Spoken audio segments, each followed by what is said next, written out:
petit exercice sur la séquence peptidique. Donc ça tombe énormément en cours, donc c'est extrêmement important de bien maîtriser cet exercice-là.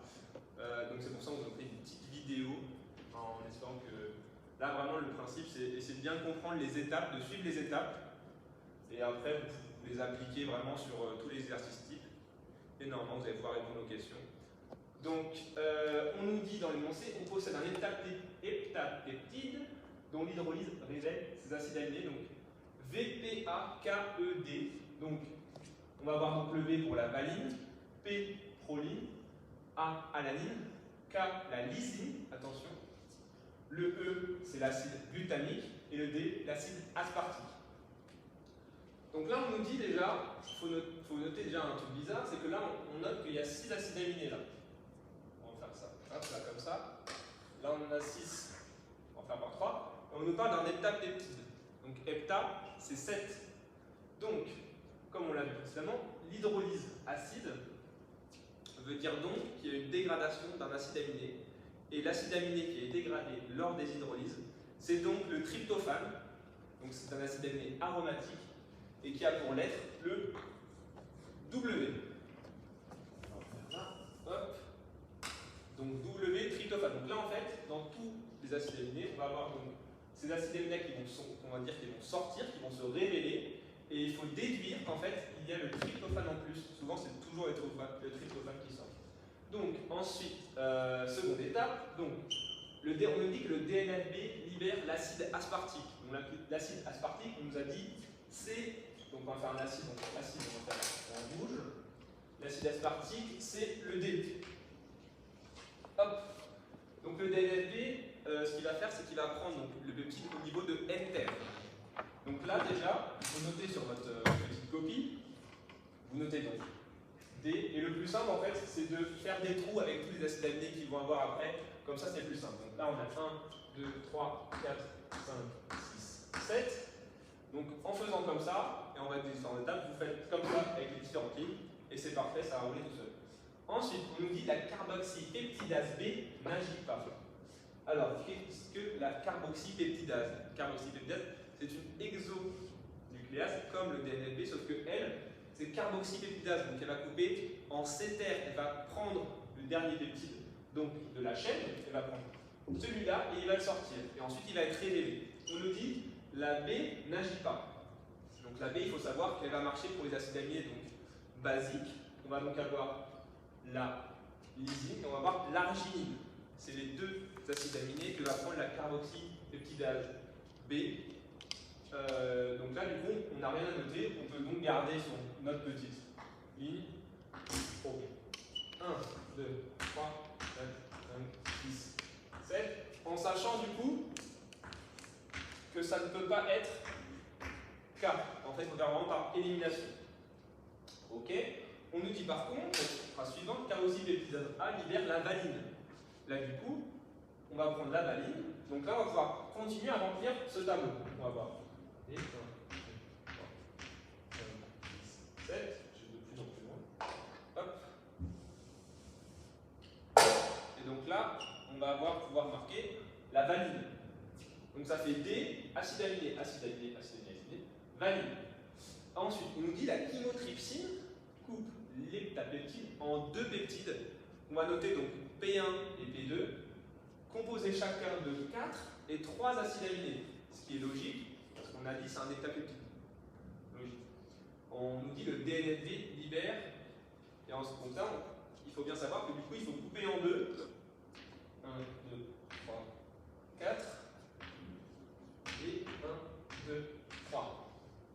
Voilà. On ne sait pas encore lequel est lequel, et en fait, c'est par la phrase suivante qu'on va pouvoir savoir. On nous dit le DNAB libère l'acide glutamique sur P2. Donc, l'acide glutamique sur P2, donc l'acide glutamique, c'est donc le petit E. Voilà ce qui va nous donner.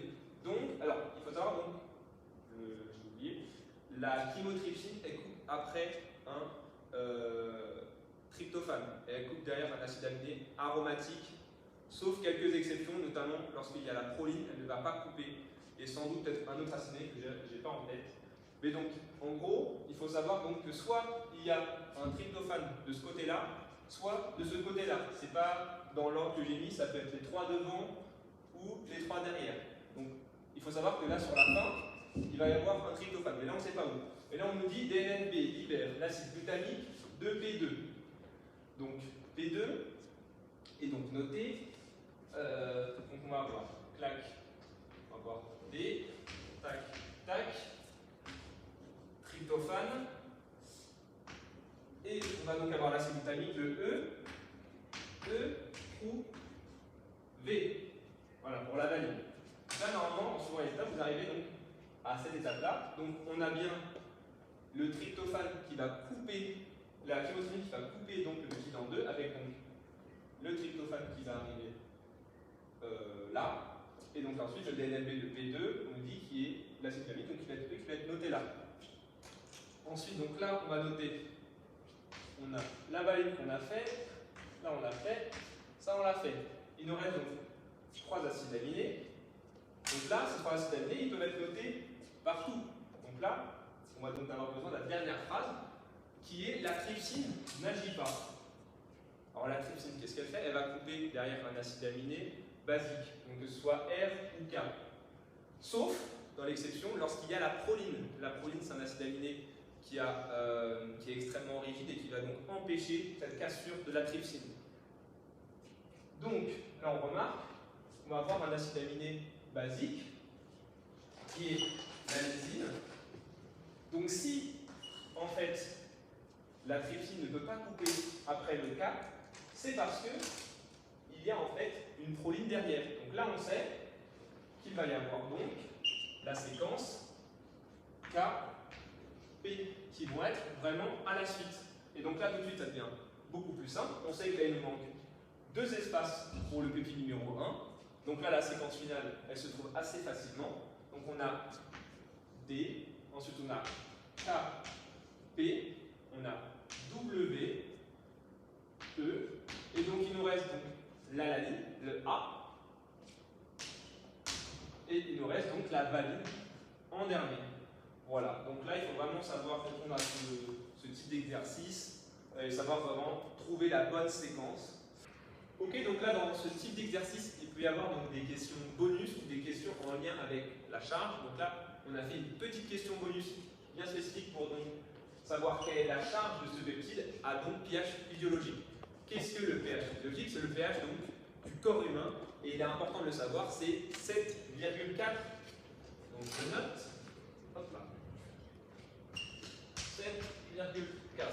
Et là, vous allez me dire, mais oui, Charles, ça va être chiant parce qu'il faut qu'on fasse des points isoélectriques, il faut qu'on fasse 7 fois, pardon, et donc on perd beaucoup de temps. Moi, je vais vous donner une technique beaucoup plus rapide pour savoir donc, à pH physiologique, attention, notez bien pH physiologique, c'est 7,4, pour que ça aille beaucoup plus vite.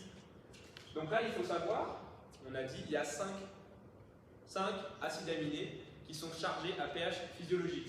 On va donc avoir l'histidine, mais ça c'est un particulier, l'arginine, la lysine, ça c'est pour les acides aminés qu'on va dire basiques, qui sont donc chargés positivement à pH physiologique.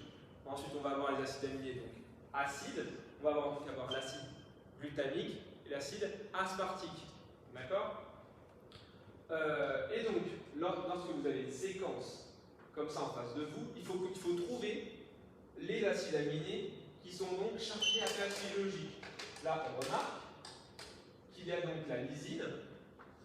Hop, la lysine à pH physiologique, elle va donc être chargée positivement. Donc, on va mettre un plus. Ok?